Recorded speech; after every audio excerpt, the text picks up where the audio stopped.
आपका news 24 express में मैं हूं आपके साथ खुशी मित्तल। जनपद फिरोजाबाद के कस्बा मखानपुर में रहने वाले राहुल मूलचंद गुप्ता कस्बा मखानपुर में ही चिकित्सक थे।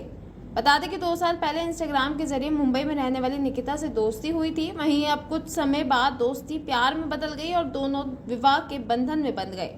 शादी होने के बाद से ही पत्नी निकिता राहुल मूलचंद गुप्ता को मुंबई लेकर चली गई। वहीं अब चिकित्सक की मां ने बताया कि मेरे बेटे ने रात को 12 बजे अपने किसी मित्र से वीडियो कॉल पर बात की थी, जिसमें वह अपने घर पर ही पत्नी निकिता के हाथों से बनी हुई मिठाई खा रहा था। चिकित्सक की मां गीता देवी ने बताया कि मिठाई में ही नशीला पदार्थ खिलाकर बेटे की पत्नी निकिता ने गला घोटकर हत्या कर दी। चिकित्सक के पिता मूलचंद गुप्ता ने बताया कि मुंबई पुलिस कोई कार्रवाई नहीं कर रही है। चिकित्सक के हत्यारिन पत्नी खुलेआम घूम रही है। वहीं अब परिजनों ने न्याय की गुहार लगा रहे हैं ताकि कोई और निकिता किसी मां के बेटे को अपना शिकार ना बना सके। क्या नाम है भैया आपका? मेरा नाम मूलचंद गुप्ता, मक्खनपुर डिस्ट्रिक्ट फिरोजाबाद, उत्तर प्रदेश का रहने वाला हूँ। ये मेरा बड़ा बेटा था, सारा घर का कारोबार और देख रेख कर यही करता था। एक बड़ी बेटी की शादी कर चुका हूँ, छोटी बेटी भी है, एक बेटा भी है जो पढ़ाई कर रहा है। मैं हार्ट का पेशेंट हूँ और ये मेरा सब कुछ था। अब ये घर की देख रेख कौन करेगा?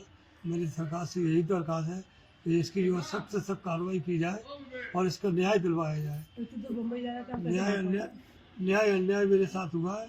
महाराष्ट्र पुलिस ने ना तो सुनी है, ना शासन या प्रशासन कोई अगर सुनता तो मुझे वो जगह दिखाता, सीसी कैमरे दिखाता, मुझे संतुष्टि दिलाता।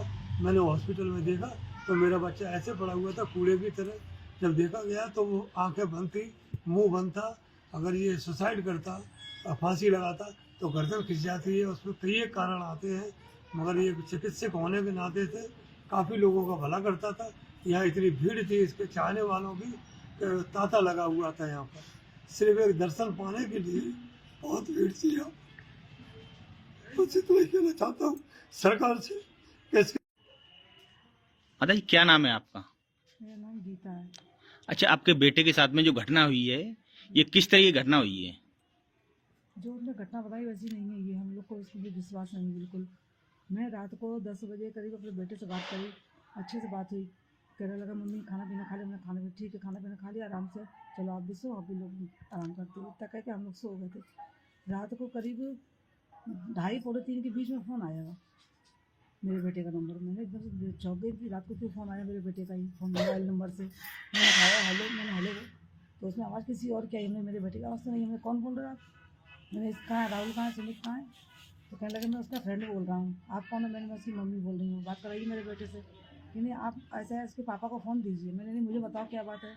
तो कहते पापा को फ़ोन दीजिए, मैं पापा से बात करूँगा। फिर इनको मैंने फ़ोन पकड़ाया, उनसे बात करी।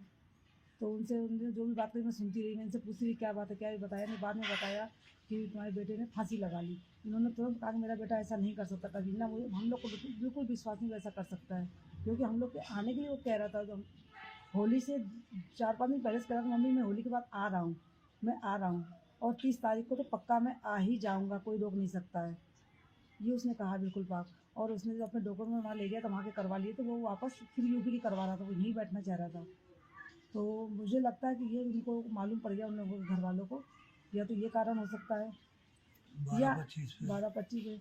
और 12-25 में उसका एक दोस्त है नवादा में रहता, सुशील, उसको उसने वीडियो कॉल करा। खूब दोनों लोग हंस के बातें कर रहे थे और ये मिठाई खा रहा था रसगुल्ले, जबकि मेरा बेटा रसगुल्ले नहीं खाता, तो उसकी मिठाई खा रहा था बैठकर।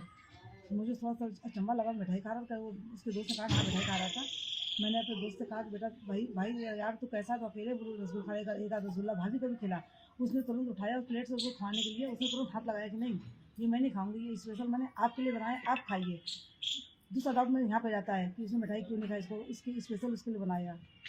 मुझे डाउट ये है कि उसको रसगुल्ले में ही कुछ खिलाया गया है जिससे वो नशे में हो गया, तब उसको मारा गया है। उसको फांसी का नाम दिया जा रहा है, वो फांसी नहीं लगाया उसने।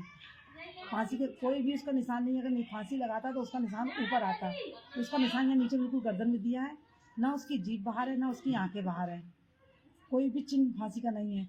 तो वहाँ के लोगों ने पैसा हमको लगता है ले लिया है, कुछ भी किया हो, लेकिन वो लोग उसको फांसी का आधार दे रहे हैं। मेरा बेटा फांसी नहीं लगा सकता है। अभी की डेट नहीं है। ऐसी और तमाम खबरों के लिए देखते रहे न्यूज 24 एक्सप्रेस।